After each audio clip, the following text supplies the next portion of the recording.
Quiero recordarles a ustedes que cuando estudiamos la palabra de Dios, empezamos a mirar en el libro de Génesis. Cada vez que estudiamos ahí, de ahí fue que predicamos la última vez que yo prediqué aquel domingo 9 de diciembre del año 2013 aquí. Prediqué sobre completando lo que comenzamos, acabando lo que hemos comenzado. Y yo me pongo a mirar en las Escrituras cómo la Biblia nos dice cada vez que Dios terminó algo, dijo que era bueno. Y al final, cuando termina, entre los capítulos 1 y 2, hay que estudiarlos los dos juntos porque el 1 nos narra la creación de manera general y el capítulo 2 nos las narra de manera específica. Y cada vez va añadiendo y dice, era bueno, pero en el verso final del capítulo dice, y vio Dios que era bueno en gran manera. Y en la Biblia encontramos bueno y agradable de diferentes maneras, pero hay un solo libro en todas las Escrituras donde la expresión bueno y agradable aparecen juntas. Y es en este libro de 1 Timoteo. De hecho, en esta lectura que tenemos de 1 Timoteo 2, del 1 al 6, ahí hay un versículo donde aparece la expresión que la vamos a tomar como título para nuestra predicación en esta hora. Vamos a leer, por favor, 1 Timoteo 2, del 1 al 6. Exhorto ante todo a que se hagan rogativas, oraciones, peticiones y acciones de gracias por todos los hombres, por los reyes y por todos los que están en eminencia, para que vivamos quieta y reposadamente en toda piedad y honestidad. Porque esto es bueno y agradable delante de Dios nuestro Salvador, el cual quiere que todos los hombres sean salvos y vengan al conocimiento de la verdad. Porque hay un solo Dios y un solo mediador entre Dios y los hombres, Jesucristo hombre, el cual se dio a sí mismo en rescate por todos, de lo cual se dio testimonio a su debido tiempo. Oremos. Padre, muchas gracias en esta hora por concedernos el hermoso privilegio de estar en tu casa. Gracias por proveer este lugar para adorarte, para honrarte. Gracias, Señor, por los santos y por los que vinieron a visitar hoy, que no son santos todavía, pero que cuando te conozcan, tú les harás santos. Gracias de manera especial por ellos. Gracias también por el ministerio de esta iglesia en esta comunidad. Gracias, Señor, por su pastor y sus líderes. Y oramos, Señor, para agradecerte por lo que tú harás de aquí en adelante con esta iglesia hasta que Cristo venga por nosotros o nosotros partamos a ti. Oramos para entregar cada parte y pedirte que nos ayudes a todos a tener oídos dóciles a la voz de tu Santo Espíritu. Perdona mis maldades, Señor, y escóndeme detrás del sacrificio de Cristo, detrás de Cristo, y que tan solo Él sea exaltado, enaltecido y engrandecido. Oramos que tú añadas hoy a tu iglesia los que han de ser salvos. Oramos a ti, Señor, en el nombre de Jesús. Amén. Voy a comenzar de inmediato hablándoles de la exhortación que nos da el apóstol Pablo. Él comienza con una exhortación. Fíjese que en el versículo 1 dice, exhorto ante todo. Esta expresión ante todo indica la prioridad que hay aquí. Ante todo, por encima de todo, quiero exhortarles. Quiero pararme al lado de ustedes y animarles a que hagan esto, hablar de la oración. Para ahorrar un poco de tiempo, no les voy a explicar cosas que hay en la vida, que el nombre de ellas es parte de ella misma. Pero para ahorrar, aquí la oración es parte también de la oración. Y ahí hay 4 palabras que quiero que veamos. Ahí dice, exhorto ante todo a que se hagan rogativas, oraciones, peticiones y acciones de gracias. Voy a mostrarles cómo estas 4 palabras, las 4, son en realidad parte de la oración. Esta expresión rogativas en realidad son la manera de presentar una necesidad. Y lo hacemos frente a un compañero o a un amigo. En este caso lo estamos haciendo delante del Señor para presentarle a Él una necesidad. Como no vamos a estudiar la oración, solo voy a ir rápido para que sepan. Cuando la Biblia habla de rogativas, está hablando de presentar una necesidad. La segunda palabra es oraciones. Y valga la redundancia, oración es parte de la oración. Porque la oración lo que expresa básica y únicamente es lo que vamos a entender. Pero antes de eso, quiero que recuerden que el Señor Jesucristo nos enseñó a nosotros en Mateo 6:8, porque vuestro Padre sabe de qué cosas tenéis que necesidad. O sea, Él sabe por cuáles cosas usted tiene que rogar.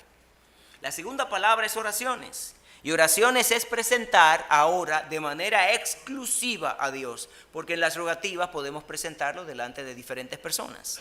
Pero en la Biblia, la palabra oración es dirigida única y exclusivamente a Dios. Si se dirige a otra persona, no se dirige a Dios, porque hay un componente en la oración que en la Biblia solamente se refiere a Dios. Y eso es la confianza. Orar es presentar exclusivamente a Dios una necesidad con confianza. Las rogativas pueden ser presentadas a los hombres, pero las oraciones solamente a Dios. Si usted recuerda a Cristo hablando en Lucas 18, cuando en ese capítulo nos habla de 3 momentos de oración. El primero de la viuda y el juez injusto. El segundo del fariseo y el publicano que subieron al templo a orar. Y de Cristo cuando está orando por los niños. Usted lo recuerda. Ahora bien, la palabra de Dios nos enseña a nosotros que estos 2 hombres subieron al templo a orar. Dice, a unos que confiaban en sí mismos como justos. Mire el contraste. Estaban confiando en sí mismos como justos. Cristo les da a ellos la enseñanza de cómo orar. Sin embargo, el publicano cuando ora, dice la Escritura que no quería ni siquiera levantar los ojos al cielo de su vergüenza, de su humillación, sino que oraba diciendo, Dios, sé propicio a mí pecador. Pero aquel fariseo oraba, Dios, y empezó a decir cosas que no debía decir. La oración, ya saben que es siempre y exclusivamente a Dios. Hay una tercera palabra, que es la palabra ¿cuál? Peticiones. En ese pasaje, peticiones, como dice ahí, quiero que usted y yo entendamos que las peticiones son básicamente entrar a la presencia de un rey. Y entrar a la presencia de un rey reconociéndole al rey quién es él.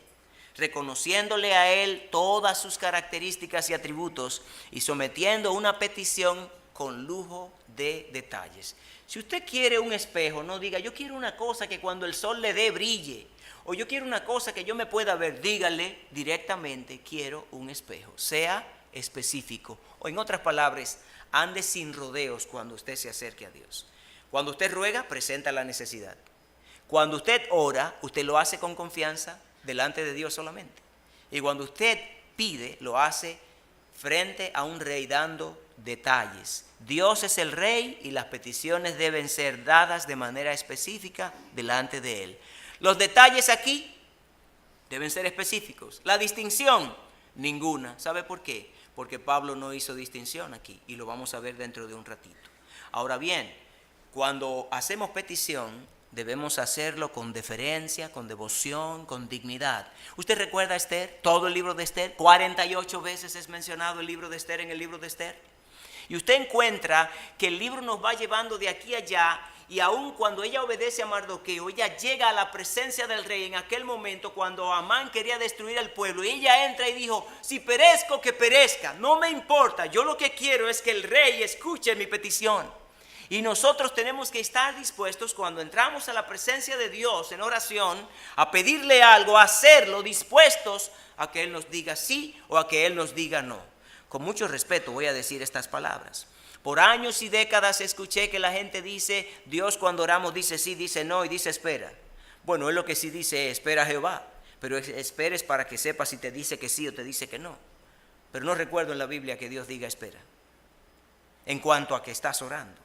Ahora tú vas a esperar la respuesta de si es sí o no. Y si alguien piensa algo diferente, no tengo problemas. Ahora, piense usted que la Escritura dice, allá en el libro de Hebreos, capítulo número 4, versículos números 15 y 16, o 14 al 16, primero nos habla de que nos acerquemos confiadamente al trono de ¿quién? De la gracia. Por tanto, teniendo un gran sumo sacerdote que traspasó los cielos, Jesús el Hijo de Dios, retengamos nuestra profesión. Porque no tenemos un sumo sacerdote que no pueda compadecerse de nuestras debilidades, sino uno que fue tentado en todo según nuestra semejanza, pero sin pecado. Acerquémonos, pues, confiadamente, ¿a dónde? Al trono de la gracia. Mucha gente se acerca confiadamente, pero no va debidamente al trono de la gracia para hallar misericordia y alcanzar gracia para el oportuno socorro. Y esta parte la termino de esta manera. en el Nuevo Testamento aparece 3 veces la expresión Abba, Abba. Mucha gente le ha dado tantas explicaciones a esta palabra. Voy a leer los versículos y después les explico. Marcos capítulo 14, 36 dice: y decía, Abba, Padre, todas las cosas son posibles para ti. Aparta de mí esta copa, mas no lo que yo quiero, sino lo que tú. Porque cuando presentamos la necesidad de si Él quiere o si no quiere. Romanos 8:15, pues no habéis recibido el espíritu de esclavitud para estar otra vez en temor, sino que habéis recibido el espíritu de adopción por el cual clamamos, Abba, Padre. Y en Gálatas 4:16, por cuanto sois hijos, Dios envió a vuestros corazones el espíritu de su Hijo, el cual clama, Abba, Padre. Abba no es papacito. Abba es cuando un niño pequeño llama a su papá. Le dice, Abba, Abba, porque él todavía no sabe hablar. Esa es la explicación correcta de esta palabra. Y cuando alguien se acerca a Dios, lo hace un niño, usted le extiende los brazos y se le tira a usted con toda la confianza. Esta es una palabra que expresa confianza y también el debido respeto. Y entramos a la palabra más crucial de las 4 y es la expresión acción de gracias, que es una sola palabra en la Biblia original, pero que por el tecnicismo que ha pasado a través de los siglos la han cambiado y usted hoy le llama Eucaristía y la entiende como algo totalmente diferente de lo que es su significado verdadero. La acción de gracias ahí en ese texto y en toda la escritura es lo siguiente: es orar, y cuando yo oro voy a usar las 3 características que ya usé, pero dando gracias de manera constante y de manera continua. En otras palabras, nosotros somos muy dados a que cuando le pedimos a Dios algo y Dios nos concede eso, ¿qué hacemos? ¡Gloria a Dios! Pero cuando Dios nos dice que no, nos desanimamos. Acción de gracias es vivir con la cultura, la costumbre, una vida diaria de agradecer a Dios, pero cuando agradezco, debo hacerlo en el mismo nivel que si le estuviera rogando, que si estuviera orando o si estuviera pidiendo. Yo voy a dar gracias a Dios, presentando la acción de gracias por la necesidad, haciéndolo con confianza y también entrando a la presencia del Rey dando detalles. Señor, gracias porque nos diste otro domingo que te habíamos pedido, como usted quiera. Pero es para que usted mantenga eso ahí. No vamos a dedicar más tiempo en eso, porque la idea era que usted entendiera cuál era la exhortación que el apóstol está haciendo aquí. Y es que si usted recuerda a Daniel, cuando él ha pasado por estos reyes, dice la Biblia que emitieron un edicto a aquellos sátrapas para destruir a Daniel. Y la Escritura nos dice que cuando Daniel supo que el edicto había sido firmado, ¿qué usted cree que hizo Daniel? Oró más, ¿verdad? No oró más. Muchos de nosotros oramos más cuando se avecina el problema, o oramos menos cuando no tenemos tantos problemas. Dice la Escritura en Daniel 6:10, cuando Daniel supo que el edicto había sido firmado, entró en su casa y abiertas las ventanas de su cámara que daban hacia Jerusalén, se arrodillaba 3 veces al día y oraba y ¿qué? Y daba gracias como lo solía hacer antes. Cuando el problema llegó a la vida de Daniel, ¿qué usted cree que pasó? El problema se asustó cuando vio a Daniel. Nosotros nos asustamos cuando el problema llega, porque nos falta una vida de oración. Ahora bien, nosotros entramos a entender que la Escritura nos dice luego en el libro de los Hechos que un día de reposo, están hablando allí los apóstoles, salimos fuera de la puerta junto al río donde solía hacerse la oración. En la Biblia no hay un solo mandato, hermanos, que no tenga un ejemplo cumplido o antes de que se escribiera el mandato o después que se escribiera el mandato. No lo hay, en las Escrituras no lo hay. Cuando la Escritura nos manda a hacer esto, ya hay ejemplos vividos en la vida de hombres que vivían en oración, como Nehemías, como Daniel, como Esdras y otros más. Cuando Dios nos manda a hacer algo es porque ya alguien lo hizo o Él lo mandó a hacer y después que lo mandó a hacer alguien lo hizo. Usted puede buscar las escrituras y lo va a encontrar, porque recuerde que Dios no reveló su palabra de manera cronológica, sino como Él quiso hacerlo. Hay cosas que Él las reveló antes, que era para un tiempo después, o se escribieron después de otras que se escribieron antes, que iban a ser proféticas, como Dios quiso. Pero hermanos, en este pasaje de 1 Timoteo capítulo 2, versículos del 1 al 6, nos pide que cuando oremos lo hagamos sabiendo que podemos pedir por una necesidad nuestra o de alguien más, que Dios es nuestro amigo, con toda confianza, al ser más íntimo nuestro y que es la autoridad suprema de nuestras vidas. Porque por lo que nuestras acciones de gracias deben contener siempre esta misma actitud. Y pasamos de esta exhortación que nos da el apóstol Pablo a ver el enfoque, a ver por cuáles personas es que se debe orar. Y eso ahora nos va a meter a nosotros mucho más hondo, porque ahora vamos a analizar un problema que está pasando en nuestro entorno del país y del mundo, y es por la falta de lo que Pablo ya acaba de decir. El enfoque es 3 grupos de personas. Mire conmigo ahí el versículo número 2. La Biblia nos dice, 1 Timoteo capítulo número 2. Y fíjese bien en este texto. Dice el apóstol Pablo bajo inspiración del Espíritu Santo, capítulo 2, versículo número 2. Él dice, ahí, al final del 1 él dice primero, ¿por quiénes? Por todos los hombres. ¿Cuántos de los que están aquí saben dónde está un país llamado Burkina Faso? Gracias, hermano. ¿Cuántos conocen un país que su capital es Ouagadougou? Por decir algo. Todo el mundo sabe dónde está Mónaco, dónde está Ceilán, por ejemplo, Sri Lanka, o dónde está Birmania, uno de esos países. ¿Quién sabe dónde está Vanuatu, por ejemplo? O en las Islas Nuevas Caledonias, allá en Oceanía, en esa zona del mundo. Interesante. Pero la Biblia dice que hay que orar ¿por quiénes? Por todos los hombres. A veces nada más oramos por algunos hombres. Y este todos es inclusive todos y cada uno de los hombres. Claro, no tenemos el tiempo para orar cada día por cada ser humano que hay sobre la tierra, pero de vez en cuando incluye a uno de esos países. Incluye a un país que se llama Mali. ¿Saben dónde está? Ahí cerca de Burkina Faso. Por ejemplo. Interesante, ¿verdad que sí? O por ejemplo, ya hay gente que se le ha olvidado que la antigua Yugoslavia estaba formada por países como el que está hoy, que se llama Bosnia, ¿verdad que sí? Croacia, y así sucesivamente. O Liechtenstein, ¿alguno sabe dónde está Liechtenstein en Europa?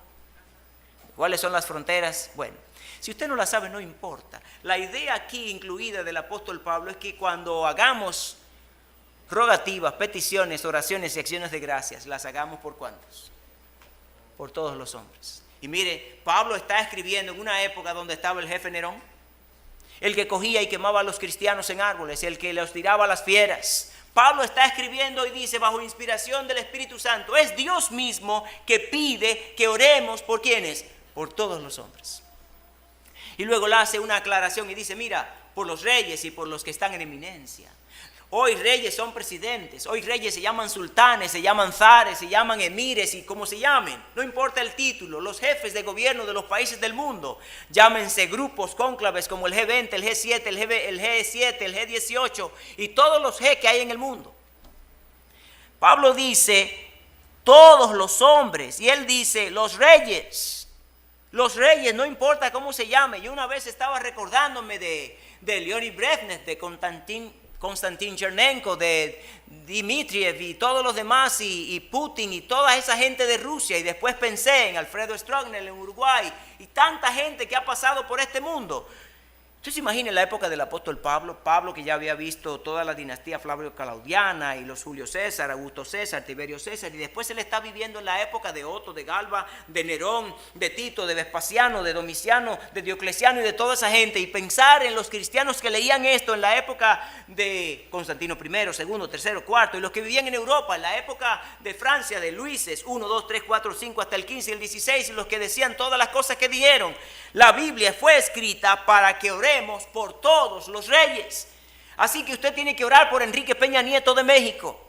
Tiene que orar por Raúl Castro de Cuba, por Nicolás Maduro de Venezuela, por Evo Morales de Bolivia y por la presidenta de Chile que tenemos allá. ¿Quién sabe el nombre de ella? Bachelet. Y por el que sustituyó a Cristina Kirchner, a Macri, ¿verdad? Toda esa gente. Bueno, la Escritura dice que ore por ellos y por los que están en eminencia. El problema de hoy es que cuando nosotros vemos a una autoridad portándose mal, haciendo algo incorrecto, nosotros empezamos a darle con el duro golpe. ¿Sabe lo que yo he encontrado? Que hay gente, y la Biblia nos enseña eso los psicólogos, si hay aquí algún psicólogo, eso se llama hoy modernamente psicoproyección. Yo señalo a otro que está haciendo algo malo porque eso es lo que está en mi corazón. Muchas veces los criticamos, pero la Biblia nos manda que oremos por ellos. Yo sé que hay muchas cosas que no están bien, pero el llamado mío no es a criticarles, sino a orar por ellos. ¿Cuántos oraron por su presidente hoy? ¿Cuántos oraron por los ministros de Estado hoy? ¿Saben? Nosotros no podemos dormir. En septiembre duramos 19 días, todas las noches, desde las 11 de la noche hasta la 1 y 2 y 3 de la madrugada, circuitos de motores. ¿Volvieron otra vez? Estamos orando, Señor, cuídalos y por favor que se vayan y no hagan ruido. Anoche se cayó uno. ¿Sabe lo que es eso? Ese es el clamor, como dice Proverbios. Cuando hay tanta maldad en el mundo, cuando hay corrupción en el corazón de la gente, el pueblo gime. Y una de las maneras de gemir es eso. Tenemos que orar. Ahora, ¿qué es lo que pasa? Que nosotros tenemos la tendencia de criticar. Y el pueblo de Dios no está para criticar a los gobernantes, sino para orar por ellos. Porque si criticamos, entonces estamos criticando a Dios. ¿Sabe lo que dice la Biblia en Romanos 13? Lea conmigo, Romanos 13, 1 en adelante, búsquelo en su Biblia. Sométase toda persona a las autoridades, porque no hay autoridad sino de parte de Dios, y las que hay por Dios han sido establecidas, de modo que quien se opone a lo establecido por Dios, a Dios resiste, y los que resisten a Dios acarrean condenación. Cuando usted sabe que esa autoridad está ahí, usted tiene que orar. Si él no cumple, no se preocupe, cumple usted. Usted está llamado para mostrarle al mundo que usted puede vivir de manera diferente. Y ellos van a mirar. Mire, el pastor Senofa Pointe-du-Jour, allá en Haití, cuando François Duvalier, allá en Haití, era el dictador, el jefe duro, fueron a buscar al pastor Senofa. Y el pastor le dice allá en el año de 1959, vine a visitarlo. Dígame cuál terreno quiere para la iglesia, para el colegio, para el hospital y para el orfanatorio. Y le dijo, me gustaría ir. ¿Qué cantidad quiere? Deme tantos metros, coja 4 veces. Él estuvo orando por su gente. Necesitamos orar por nuestra gente, por nuestros líderes. ¿Sabe para qué? Usted va a descubrir ahora para qué es que Dios quiere que usted ore por ellos. Eso tiene un efecto.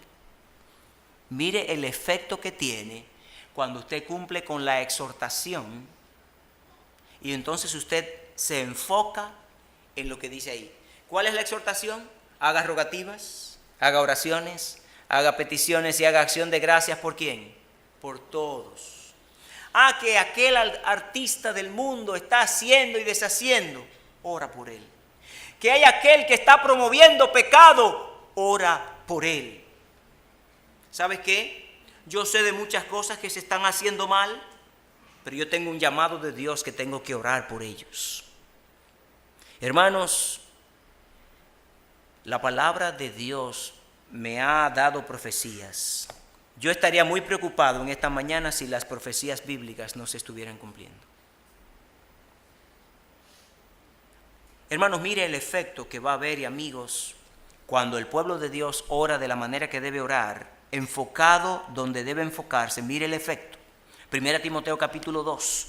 Mire el efecto primero en los cristianos. Los cristianos debemos orar por los líderes, sean civiles o militares, para que vivamos quieta y ¿qué? Y reposadamente.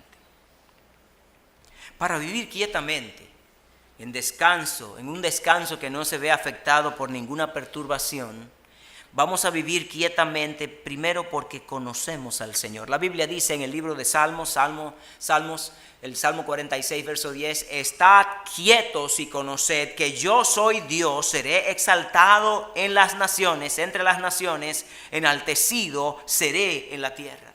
Pero además de que el cristiano va a vivir quietamente porque conoce al Señor, lo va a hacer porque confía en el Señor. Hay gente que conoce al Señor, pero a veces no confía en el Señor. Y hermanos, en el Salmo 112, verso 7, el salmista dice, no tendrá temor de malas noticias, su corazón está firme, confiado en Jehová. Para vivir quietamente. Usted como cristiano, para que usted como cristiano viva, ¿cómo? ¿Cómo dije primero? Quietamente. Pero ahora viene otra parte, para que vivamos quieta y reposadamente. Quietamente y reposadamente. ¿Qué dice el Salmo 23? Dígalo conmigo. Jehová es mi pastor, nada me faltará. En lugares de delicados pastos me hará descansar, junto a aguas de reposo. ¿Sabe? Hace algunos años atrás en Europa, siglos atrás, perdón, un rey hizo una competencia de memorización. Y al final de la competencia quedaron dos, un joven y un anciano. El joven fue primero ya en la competencia final y cuando iba por la mitad, él había escogido recitar el Salmo 23 de memoria. Porque ya habían dicho tantas cosas largas y cortas, y él decidió tomar el Salmo 23, porque la competencia ya no era de longitud, sino de otros detalles que el rey había determinado. Y a mitad de camino, los aplausos, los vítores de la gente, el rey tuvo que ponerse de pie y decirle a la gente que dejara de aplaudir hasta que el joven terminó de recitar el Salmo número 23. Le tocó al anciano entonces pararse a recitar el Salmo 23. Y cuando empieza a recitarlo, el rey empezó a llorar. Tan desconsoladamente que su gente vino a calmarlo y a sosegarlo. Pero el rey no podía parar de llorar. Y el rey se puso de pie y le dijo, en verdad este joven conoce el pastor del Salmo, pero este anciano conoce, el Salmo del pastor conoce al joven, pero el anciano conoce al pastor del Salmo. Ese joven se sabía de memoria todo y conocía bien el Salmo, pero no conocía al pastor. Y hay gente que conoce bien su Biblia, pero no conoce bien al Dios de la Biblia. Y nosotros necesitamos mostrarle a la gente que queremos vivir quietamente y reposadamente, pero muchas veces queremos vivir quietamente, reposadamente, sin dos cosas que menciona aquí. Para que vivamos quieta y reposadamente en toda piedad. En toda piedad y honestidad. La piedad ahí, hermanos, es la reverencia a Dios y el respeto a los hombres. Por allá hay un joven que trabaja en las noticias, un joven de 30 y tantos años, casi 40, que él le dice maldito a las autoridades. Y le pone ese nombre delante del nombre o del título de esa autoridad. Él no respeta a nadie, se parece al de Lucas, que ni respeta a Dios, ni teme a Dios, ni respeta a hombre. Vivir en piedad es una reverencia a Dios, pero también al mismo tiempo un respeto a los hombres. Es dignidad a Dios, seriedad delante de Dios, santidad a Dios, que comunica la idea de seriedad en la vida. No es que no se ría, porque yo me río muchísimo y aquí los hermanos saben que yo me río de cualquier cosa. Hasta de mí mismo me río muchas veces. Yo no puedo hacer chistes porque me río de haciéndolo, yo me río. No puedo. Ahora, hermanos, en la Biblia se nos habla de un juez que ustedes saben que ni temía a Dios ni tenía respeto a hombre. Pero, esa viudita vivía en tal piedad que dijo un día, yo voy a hacerle justicia a esta mujer para que en realidad no se me agote la paciencia. Déjame hacerle justicia, pero era por la vida de piedad de esta mujer. Además de vivir en piedad, hay que vivir en honestidad. Hoy hay mucha gente honrada y mucha gente honesta ante sus ojos. Pero ¿sabe la diferencia entre honestidad y honradez? El honrado y el honesto se diferencian en esto. El honesto es la persona que de manera santa, justa y pura recibe los bienes, sean de él o ajenos, para administrarlos. Y la honradez es eso mismo, pero a la hora de repartirlo. En honestidad, eso también incluye reverencia. Y hermanos, hoy vivimos en días en los cuales el hombre ha cambiado la santidad de Dios por la cantidad. Ha cambiado la pureza por la dureza. La cima entre el pecado y la piedad por la cima del pecado. Entienda usted, cima con S y cima con C. Cima con C es que lo más alto. Y cima con S es un espacio, una brecha. Hay gente que ha preferido cambiar la cima del pecado, el espacio, la separación del pecado por estar en la cima del pecado. Y es que hoy, para hablar de honestidad, hay que entender que debemos dejar eso y volver otra vez, en lugar de tener cantidad, buscar santidad. En lugar de tener dureza, tener pureza. Y nosotros, al hablar de esto, el pastor Atilio entiende de muchas cosas del pasado que nosotros hemos visto en el caminar con el Señor. Cuánta gente a veces que es dura con el otro y no es puro. Y yo les voy a decir algo. Generalmente cuando alguien tropieza, yo le caigo atrás y le ayudo a que se caiga en lugar de sostenerle. Hay una tendencia en el hombre.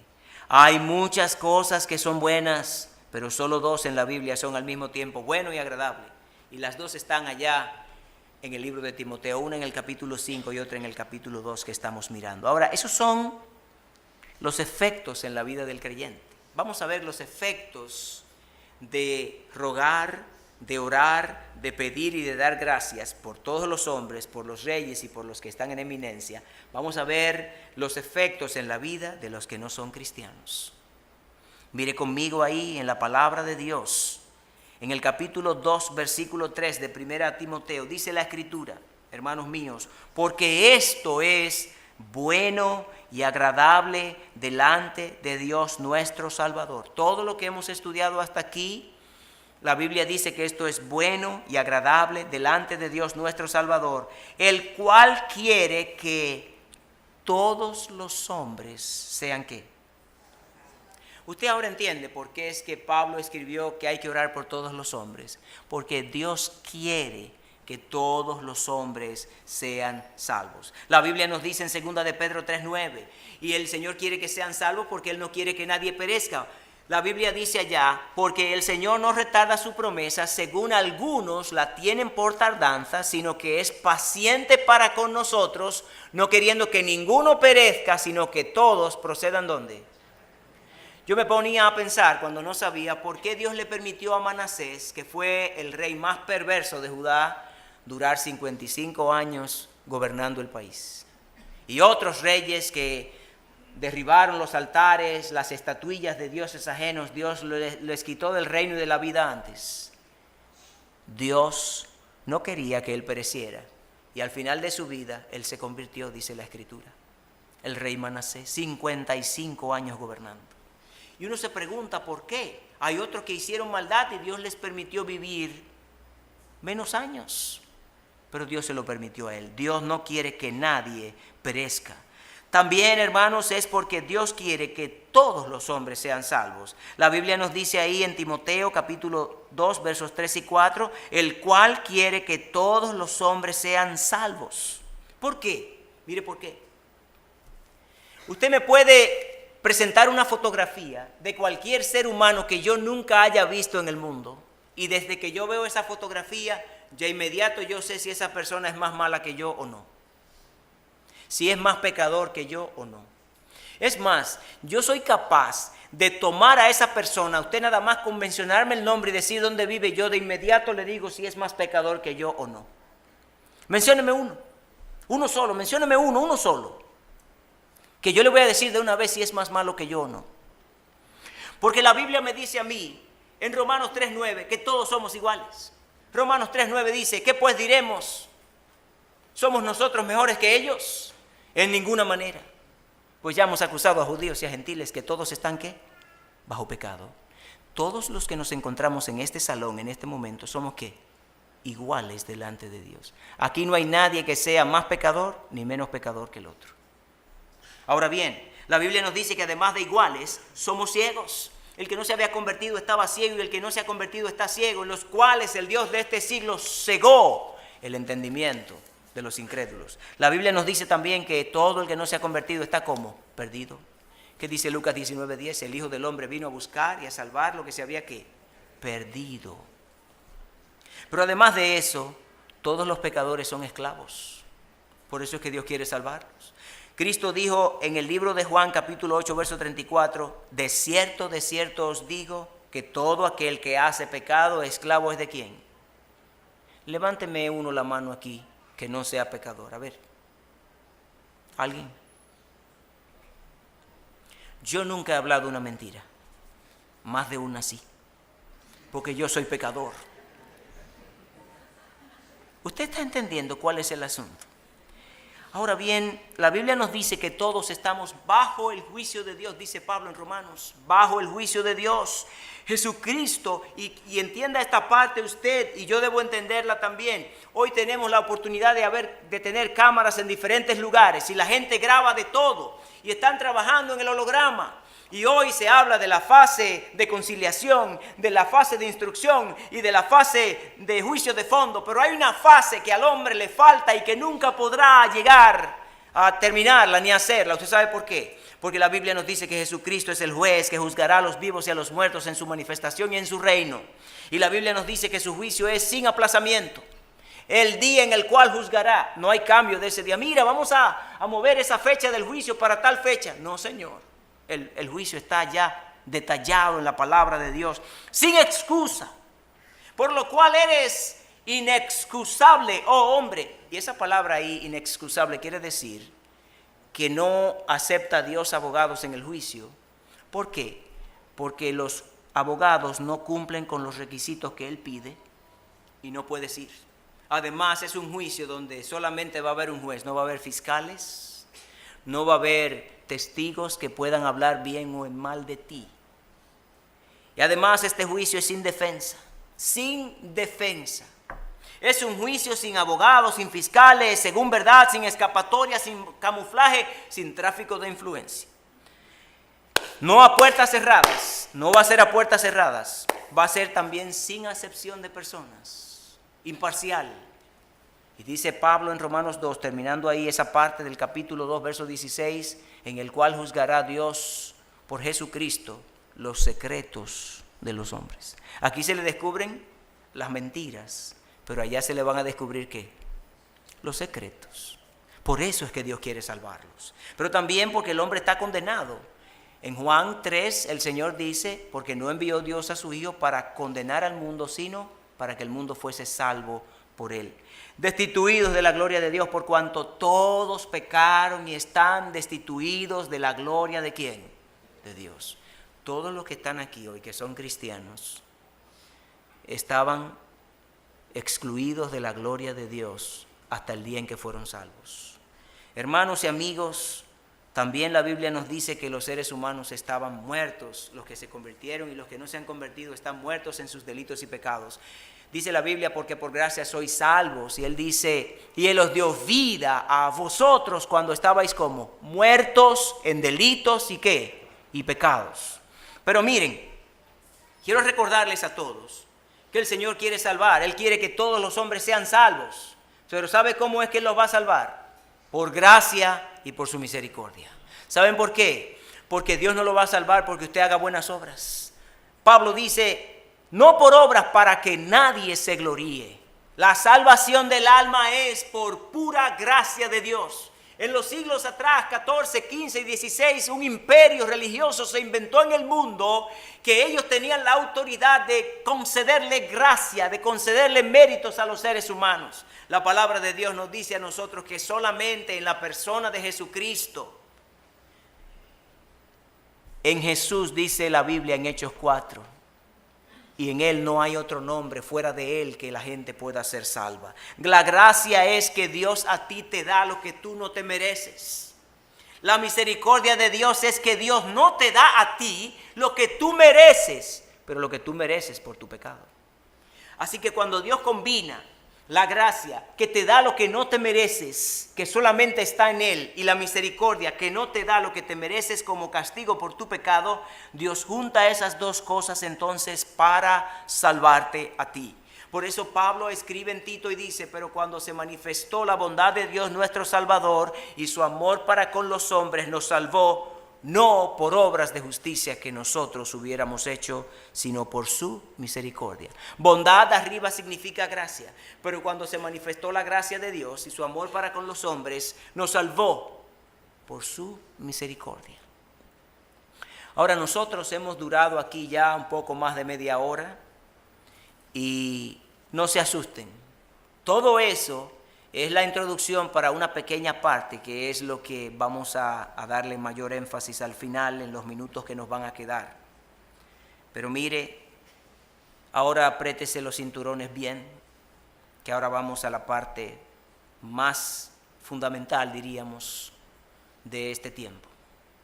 Pablo ha comenzado a hablar de que nos exhorta a que hagamos rogativas, oraciones, peticiones y acciones de gracias por todos los hombres, por los reyes y por los que están en eminencia. No importa si barre la calle o si es el presidente o quien sea, para que hayan dos efectos, uno en los creyentes y otro en los que no son creyentes. En el creyente, para que viva quieta y reposadamente en toda piedad y honestidad. Y para que el que no es creyente sea salvo. Y como dice la Escritura ahora, en esa última parte de nuestro versículo número 4, mire ahí: el cual quiere que todos los hombres sean salvos y vengan ¿a qué? Al conocimiento de la verdad. Cuando la persona es salva es porque viene al conocimiento de la persona de Cristo, que es la verdad. Él dijo en Juan 8:32, yo soy el camino, y conoceréis la verdad, y la verdad os hará. Y en Juan 14:6 él dijo: yo soy el camino y la verdad y la vida. Cristo es la verdad. Pero yo quiero animarles a ustedes a que entiendan que para venir al conocimiento de la verdad hay un método que Dios tiene. Pero quiero animarles a entender que hoy el hombre utiliza 3 métodos que ha utilizado durante toda la humanidad para tratar de arribar a la verdad. Hay uno que ustedes conocen mucho que se llama el método del empirismo. Es ese método que está basado en la experiencia y que dice: prueba, si te funciona es verdadero, hazlo. Si no te funciona, abandónalo. Ese método debemos abortarlo porque pasa por alto un principio bíblico en 2 Corintios 5:7. Porque por fe andamos y no por vista. Y ahí vista se habla de la apariencia externa de las cosas. Un segundo método que el hombre trata de usar para arribar a la verdad se llama el racionalismo. Es el que dice que es a través del uso de la mente humana solamente. Pero ese método hay que entender, nosotros tenemos que entender que no estamos diciendo que no usemos la mente, sino que ellos dicen que para arribar a la verdad es solamente por la mente humana nada más. Ahora, ese método debe ser abortado por 2 cosas. Pasa por alto, violenta 2 principios de las Escrituras. Número 1, pasa por alto el juicio que Dios ha puesto en la mente del hombre. Destruiré la sabiduría de los sabios y desecharé el entendimiento de los entendidos. Una segunda cosa que pasa por alto este método del racionalismo es la siguiente: pasa por alto la incapacidad de la mente humana. ¿Qué dice 1 Corintios 2:9? Antes bien, como está escrito, cosas que ojo no vio, ni oído, ni han subido en corazón de hombre, son las que Dios ha preparado para los que lee. A ver, les voy a hacer una pregunta. ¿Cuántas calles de oro tiene el cielo? Yo sé el número, se lo digo. No se asombren. Y la calle de la ciudad era de oro. Pero se nos ha dicho que la gente canta: calles de oro y mar de cristal. La Biblia menciona la calle de la ciudad. Y son lenguajes de Dios para expresar cosas, pero ese no es nuestro tema hoy. El asunto es que hay gente que se levanta y dice: morí y fui allá y vi y traje y te digo. Pero ya la escritura nos dice en Lucas 16, 19 al 31, que si alguien va y muere y regresa y predica, nadie se va a convertir. Aunque algunos se levantaren de entre los muertos, no se arrepentirán. Oigan a Moisés y a los profetas, sigan las escrituras. Ahora bien, hay un tercer método para arribar a la verdad, y ese método es el método de la revelación divina. Que las escrituras nos llegaron de arriba hacia abajo. Pero ojo aquí, con ese método es que mayor cuidado debemos tener. Porque podemos cometer 3 errores. Y atención, si alguien escucha esta predicación por la internet o por de alguna manera audible, recordarle a los filósofos y a los historiadores de la filosofía que no fue Cicerón que dijo esto que yo voy a decir aquí, sino que eso fue tomado de la palabra de Dios. La Biblia nos enseña que hay 3 maneras de hablar mentiras sin decir mentiras. Es añadiéndole a la verdad, quitándole a la verdad o silenciando la verdad. Y la Biblia está llena de ejemplos de gente que le quitó, que le añadió y que silenció la verdad. Y hermanos preciosos y amigos, yo espero que usted, al entender eso, recuerde que el Señor dice que Dios nuestro Salvador quiere que todos los hombres vengan al conocimiento de la verdad. Un día la verdad y la mentira salieron cada una por su lugar a caminar. Y se encontraron en una esquina que convergía las 2 calles por donde ellas venían. Y la mentira, cuando vio la verdad, le dice: ¡ah, verdad! ¿Cuánto tiempo tenía sin verte? Yo, llena de mentiras, soy mentira, tenía deseos de verte. Cada vez que hemos competido me has ganado, pero ahora me he preparado bien.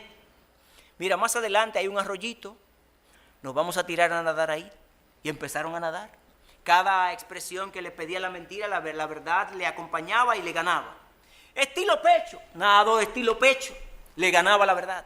Del tipo que sea, libre, mariposa, sincronizado, no sincronizado, lo que fuera, le ganó en todas. Ya la mentira le quedaba una sola debajo de la manga y era nadar debajo del agua la que más tiempo durara. La mentira, cuando no pudo más, salió ya, se secó, se puso su ropa, la de la verdad, y se fue, vestida de la verdad. La verdad, después de estar mucho tiempo debajo del agua, investigó, ya no estaba, salió, se secó, miró, no encontró su ropa y siguió desnuda. Y hoy el problema grande es que la gente no sabe distinguir entre la mentira que está vestida de verdad o de la verdad que está desnuda. La Biblia nos aclara que Dios quiere que el hombre llegue al conocimiento ¿de qué? De la verdad. Y en la Biblia siempre la verdad está desnuda. El deseo de Dios es que yo, es que tú, es que nosotros, es que todos lleguemos a ¿qué? Al conocimiento de la verdad. Por eso es que Lucas, cuando él escribe allá en Lucas capítulo 1, versos del 1 al 4, y él dice: puesto que ya muchos han tratado de poner en orden la historia de las cosas que entre nosotros han sido ciertísimas, tal como nos lo enseñaron los que desde el principio lo vieron con sus ojos y fueron ministros de la palabra, me ha parecido también a mí, oh excelentísimo Teófilo, escribírtelas por orden para que conozcas bien la verdad de las cosas en las cuales has sido instruido. Cuidado, porque hoy hay mentiras disfrazadas de verdad que parecen verdad, que actúan como verdad, que se presentan como verdad, pero que no son verdad. Y la verdad está desnuda. Y es el deseo de Dios que la manera en que aprendamos la verdad sea bien. Pero la verdad hay que mantenerla. No solamente llegar a conocerla, mantenerla. La Biblia nos dice en 2 de Pedro 1:12, Pedro ya poco tiempo antes de morir, inspirado por el Señor. Él dice en 2 de Pedro 1:12, por esto yo no dejaré de recordaros siempre estas cosas, aunque vosotros las sepáis y estéis confirmados en la verdad que presente.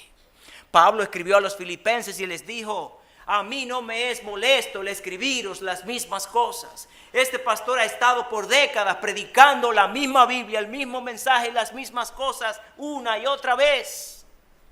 Afuera están enseñando las mismas cosas con ropa diferente, pero están enseñando lo mismo. Y la gente no se cansa de lo mismo. Pues nosotros no debemos cansarnos de lo mismo. Tenemos que venir a este salón a buscar aquí conocer la verdad, pero conocerla bien y mantenerla. Además de eso, el escritor de los proverbios, Salomón, escribió allá casi 1000 años, 950 y tantos años antes de Cristo, escribió en Proverbios 23:23, compra la verdad y no la vendas.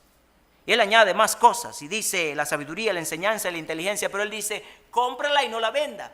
Ese verbo comprar ahí no solamente habla de comprar con dinero, sino de adquirir, de utilizar todas tus fuerzas, tus energías, tu corazón, tu deseo, tu anhelo, tu plan, tu propósito y cualquier palabra que quieras incluir ahí. Él dice, consigue la verdad y cuando la tengas, no te deshagas de ella. ¿Sabes por qué? Porque él mismo escribió un poco más adelante, en el capítulo 27, y dice que el hombre saciado menosprecia el panal de miel, pero al hambriento todo lo amargo le es dulce. Hay gente que cuando ha sido enseñada de manera equivocada, tú le presentas la verdad, no la quiere, porque ya él está lleno de ¿qué? Del error. Me contaron en un país comunista que yo fui a dar clases en un seminario allá, que llegó un hombre, y esto se lo voy a hacer como anécdota. Bueno, si usted se provoca a reír, el deseo mío no es que usted se ría, pero si se ríe, quiero que sepa de antemano que no estoy haciendo un chiste. Es simplemente contándoles algo que me dijo la gente de ese país, que sirve al Señor en ese país comunista, que llegó un hombre y le dijo, señor presidente, tengo hambre. Y él le dijo, denle una botella de agua. Y cada vez que le decía, tengo hambre, denle otra botella de agua. Y después cuando el hombre estaba requete lleno, como decimos, de agua, le dijo, tráiganle un plato de ese filete que está ahí. Tenga, coma, estoy lleno. Ah, pues usted no tenía hambre, usted tenía sed. Fíjense que eso sucedió en un país comunista, contado por hermanos creyentes que han batallado en ese país. Y en la vida real pasa que cuando la gente está llena de algo, no quiere lo otro por más bueno que sea. Y quiero que sepa que nosotros estamos ya para hablarle de dos hombres, básicamente, y cerraremos aquí. En el Antiguo Testamento usted conoce la historia de un profeta en 1 de Reyes 13, los que quieran seguir la historia. Ese profeta llega donde Jeroboam, Dios lo manda y le dice, ve y profetiza contra el altar. ¡Altar, altar! Y cuando él profetiza, el rey Jeroboam dijo, prendedle. Dice la Biblia que cuando extendió su mano para decir prendedle, su mano se le quedó seca. Él le pidió al profeta que orara por él. Y él oró por él y su mano le fue restaurada. El rey le dice, ven a casa a comer pan y agua. Ven para que comas y bebas. Él le dice, no, porque por palabra de Jehová me ha sido dicho que no coma ni beba en este lugar, ni regrese por el mismo lugar. El profeta se fue tranquilo, el rey se fue a su casa y cuando va más de mitad de camino, le avisan que el profeta se ha ido y un viejo profeta que había sido profeta le dice, ¿por dónde se fue el varón de Dios? Por ahí, ensilladme el asno. Y le dio alcance, le dice, mira, ha venido palabra de Dios a mí, me ha dicho que vengas a mi casa y comas y bebas. Le dice, no, no puedo. Dios me ha dicho que no, ven, que Él me ha dicho que vengas. Me ha sido revelada palabra, ven, que Dios me dice que vengas. ¿Y sabe qué pasó, hermanos? Se devolvió, comió y bebió. Y el mismo hombre que le había hecho venir, se levantó de la mesa y le dice, has sido rebelde al mandato de Dios. te va a ir y te va a topar un león. Mire, le topó un león, lo mató, el asno lo dejó ahí y dejó ahí también al asno y al profeta ahí, pero no le hizo daño al asno. Le avisaron, mira, el profeta murió, ensilladme el asno. Llegó allá y cuando llega le dice, mira, pobre hombre fue rebelde, entiérrenlo en mi sepulcro. Ya vimos que ahí le confrontaron su verdad y que le contradijeron la verdad. Y entonces cuando se regresa, el viejo profeta le dice, miren, esa palabra que predicó ese profeta se va a cumplir. Cuando yo muera, entiérrenme en el sepulcro de él. ¿Qué yo les quiero decir con esto? Cuando Dios da una palabra, nunca jamás la manda a cambiar con nadie. La palabra que Dios dio hace 1000 años, hace 2000 años, hace 3000, hace 4000, es la misma hoy, mañana y siempre. El cielo y la tierra pasarán, pero mis palabras no pasarán. La manera de Dios salvar al hombre ha sido la misma desde la eternidad y hasta la eternidad. Y hermanos, hoy día estamos enfrentando el mayor de los retos. Pablo comienza, abra su Biblia ahí, 2 Timoteo, solamente síganme. 2 Timoteo 2, del 1 en adelante. Te encarezco delante de Dios y del Señor Jesucristo, que juzgará a los vivos y a los muertos en su manifestación en su reino, que prediques la palabra, que inces a tiempo y fuera de tiempo, redarguye, reprende, exhorta con toda paciencia y doctrina, porque vendrá tiempo cuando no sufrirán la sana doctrina, sino que teniendo comezón de oír, se amontonarán maestros conforme a sus concupiscencias y apartarán de la verdad del oído y se volverán ¿a qué? A las fábulas. ¿Cuál es el deseo de Dios? Que conozcas la verdad. Si eres creyente, que la sigas conociendo, y si no eres creyente, que conozcas la verdad para ser salvo. La Biblia nos dice que se amontonarán maestros conforme a sus propias concupiscencias. ¿Sabe lo que quiere decir eso? No es conforme al maestro. Es que esa gente va a estar parada allá y le va a decir, ajá, Carlitos, ¿qué es lo que tú quieres oír? Ah, yo quiero oír cómo es que la Biblia se para boca abajo. Ah, pues yo te voy a hablar de eso. Y le hablan de eso y la gente le sigue y le cree. Y apartarán de la verdad el oído y se volverán ¿a qué? A las fábulas. Pero tú, sé sobrio en todo. Soporta las aflicciones, haz obra de evangelista, cumple tu ministerio. Porque yo ya estoy para ser sacrificado y el tiempo de mi partida está ¿qué? Cercano. He peleado la buena batalla, he acabado la carrera, he guardado la fe. Por lo demás me está guardada la corona de justicia, la cual me dará el Señor juez justo en aquel día, y no solamente a mí, sino también a todos los que aman ¿qué? Su venida. Te pregunto entonces, ¿aceptas la exhortación de que roguemos, oremos, pidamos y demos gracias por todos los hombres, por los reyes, por los que están en eminencia, para que los cristianos vivamos quieta y reposadamente en toda piedad y honestidad, y para que los hombres sean salvos y vengan al conocimiento de la verdad? ¿Aceptas el reto? Ese es el deseo de Dios. ¿Sabes por qué? El cual se dio a sí mismo en rescate, ¿por quién? Por todos, de lo cual se dio testimonio a su debido tiempo. Ahí nosotros vamos a cerrar. Eso es bueno y agradable delante de Dios. Les reto a que escojan un país hoy, cualquiera, o una provincia de su país, o un barrio de la capital, y empecemos a orar de manera particular. Dios está deseando eso. Si usted como iglesia, como pueblo de Dios, como creyente, usted quiere ver algo diferente, haga la receta de Dios y usted va a encontrar los resultados. Padre, queremos darte gracias esta tarde en el nombre del Salvador Jesucristo por el privilegio que nos has otorgado de venir a tu casa para estudiar tu palabra. Gracias por este pueblo que se ha reunido con respeto y reverencia a ti, en temor a ti, para escuchar la predicación de tu palabra. Queremos orar, Señor, para que tu palabra leída y expuesta haga aquellas cosas para las cuales tú la has enviado. Oro para que, Señor, los que somos creyentes seamos edificados y fortalecidos en la fe, y aquellos que vinieron a visitar esta iglesia Señor, tú les des la oportunidad de reconocer a Jesucristo como Señor y Salvador personal. Que por gracia y con tu misericordia tú les haces salvos por la sangre que Jesucristo derramó en la cruz del Calvario en rescate por ellos. Y ayúdanos a todos, Señor, a que podamos conocer la verdad tuya siempre y mantenerla para engrandecer, exaltar y enaltecer tu bendito nombre. Que tu nombre sea exaltado hoy y siempre, Señor. En el nombre de Jesús. Amén.